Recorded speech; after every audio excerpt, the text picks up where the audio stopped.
Good morning. I am going to do some sketching today, some of my pen sketching with these parallel pens. It's kind of flat nib pens here. They're really awesome. Kind of feel like they kind of give me the same joy that watercolors do. So watercolors, if you let them kind of have their own life, and same thing with these pens, like they're a little unpredictable, depending on which way you're holding the flatness, the nib. So sometimes it does unexpected things, and usually that's really fun. I'm going to be drawing today from some underwater photos. Got here on my laptop from my iPad from Senshi Stock. I will provide a link for you. She does these amazing photo references that you can buy affordably on these thumb drives, and I use her reference all the time. So check out her site and the links below, and let's just get to sketching. So I've got my iPad up there. I'm just going to eyeball it some. I had a general idea of, there's like a couple different poses that I liked that I chose from this water stock because of the pose and like the blackness of the bikini bathing suit. Just helps create some really nice contours. Hopefully in the future I'll have a setup so you can kind of see more than just my sketchbook. So I'm just going to go right into it. So let's see how this goes. So often when I'm looking at a photo, these get clouded pretty easy, unfortunately, but I've got somewhere around here. It's like a way to clean it out.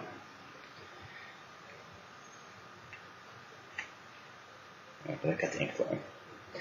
Usually I just look at what shapes my body of whatever photo reference I might be looking at. Just call out to me. I really like forearms.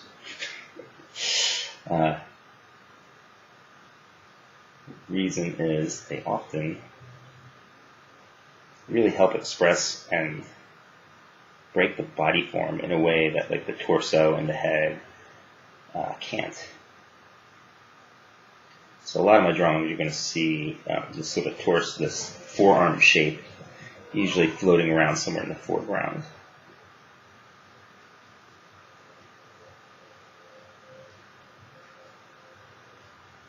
I'm not sure if that makes any sense.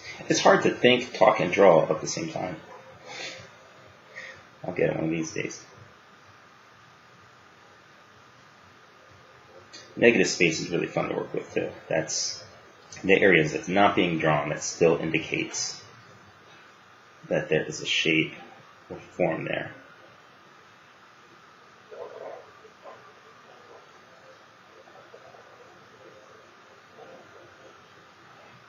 See how the pen is just kind of creating its own shapes, like I was talking about. It's got its own, I don't know, life to it.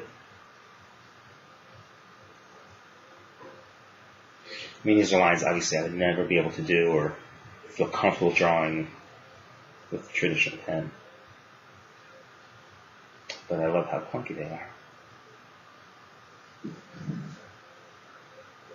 So up there, I've got the pose. So I'm kind of looking at some.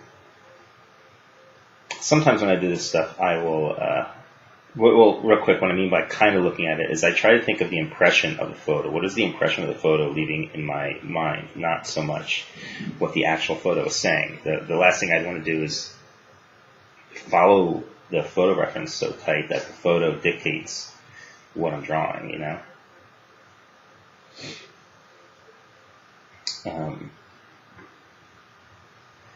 Some of the most fun I have is just drawing without any kind of reference at all. I just happen to really like these photos that Senshi Stock took for this set. So I really want to draw these.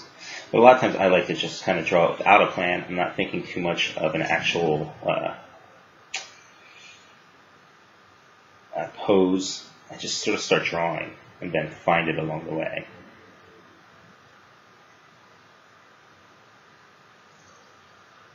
I feel like I should have connected that. That would have been nicer. Left open. because I could let the foot sort of define the shape.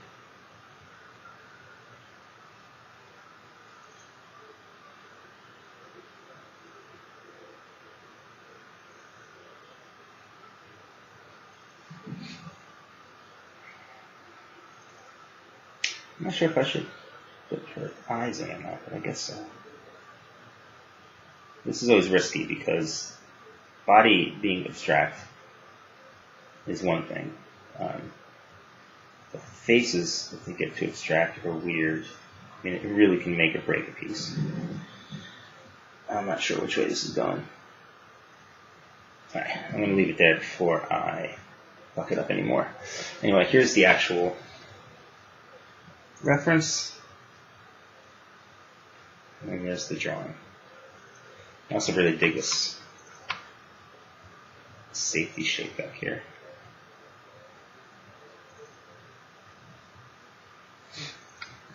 One of the things I like to do is to take drawings and then sort of overlap them on top of each other. This is another pose that I really liked. So, set that up there. Let's take an important sip of coffee.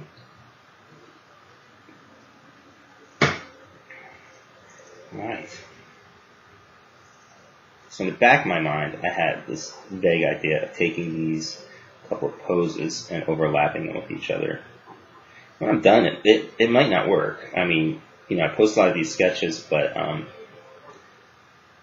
there's a certain percentage. I can't say how many, but there's a certain percentage that I just don't post because they came out kind of too abstract, too funky, even ugly, and not in a good way.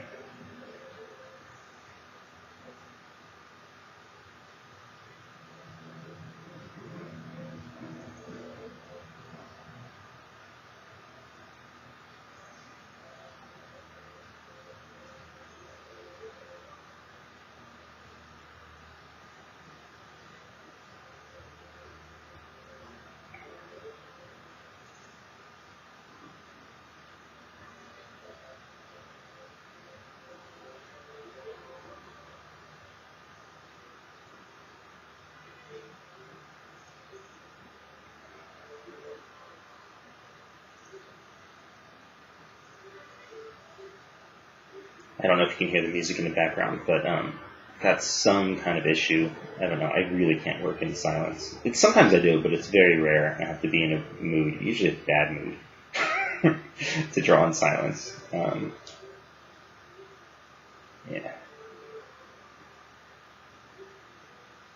And I listen to such a wide variety of stuff. If people ask me, well, what do you listen to? I kind of freeze.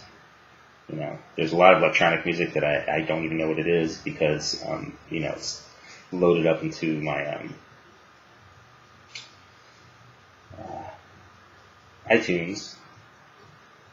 It's not like the old days where you have to pick out an album and play it, or tape or something. Like now you just hit play and then, music's in there and then you just kind of lose some of the specialness. But I listen, just literally almost anything. Okay, I think that's good enough for that pose. So that's that. Then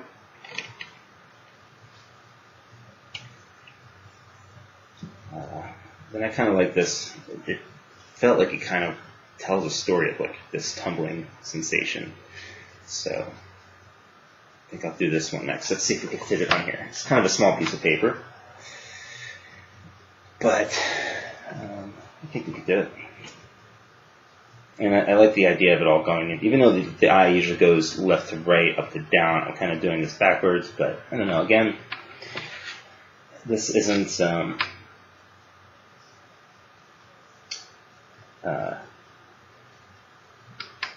deep thought stuff here. As long as it has good eye motion, that's what I care about the most. This is feeling a little funky already. Let's see what happens.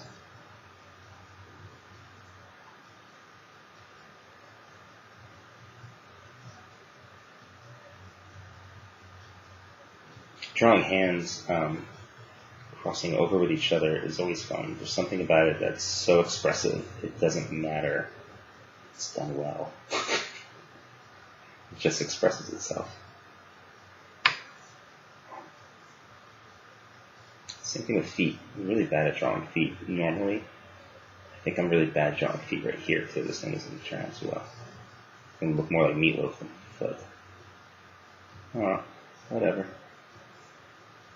I say whatever, not like I don't care. I say whatever as in this kind of art, this kind of sketching should be like that. It's an exercise. It's not about perfection at all. I'm kind of against perfection anyway in art and process because I think it makes you stagnant. It makes me stagnant anyway. But especially in sketching, you just go with it, And so what if one section is going to end up being not that attractive looking? I want the expression, which is this person floating through the water like this.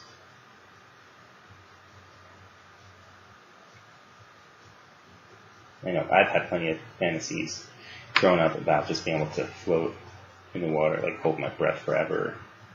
Not in like a morbid death way, but swim in a pool and just wanting to float like you're in outer space or something. So I think one of the things that I like about these particular photos was it really has this nice daydreamy feel to it.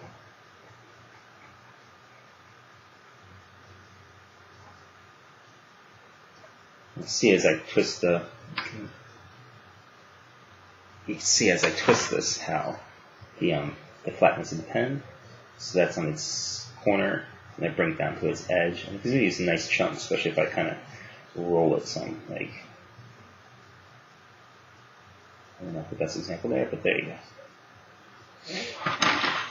So I think that's it. Probably draw some more in here if I wanted to, but there you go. So that's the sketch there. I'd like to be able to fit this in here. Well, that's too similar to the first pose, so that'll be a nice pose to draw. Like I said, Senshi Stock has just the best photo reference, tons of it, and she always makes sure there's all kinds of variations. So check out the links below for that. And here's the sketch, and there should be a high-res copy of that attached here. And that's it.